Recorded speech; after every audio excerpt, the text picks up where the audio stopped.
Welcome to Tenor Tech, where I solve the problems you didn't even know you had. You begin by confirming prerequisites and starting recovery. Make sure your Samsung J7 NXT is charged above 50% and backed up.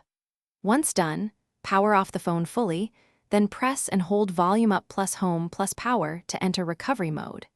You do this because the hardware key combo bypasses the Android interface and lets you perform a factory reset safely.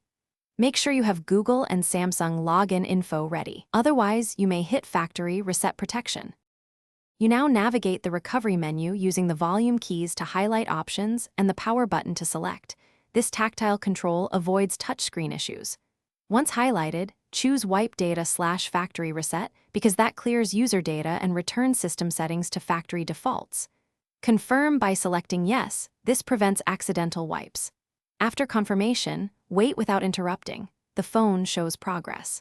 When you see data wipe complete, you have finished the core reset and are ready to reboot the system. You finish by selecting Reboot System Now. This initiates the first boot, which can take 5 to 10 minutes as Android optimizes apps. Once booted, sign in with the original Google account to bypass factory reset protection.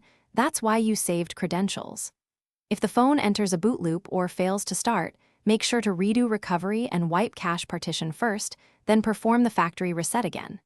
If issues persist, check battery level and, if necessary, seek professional service.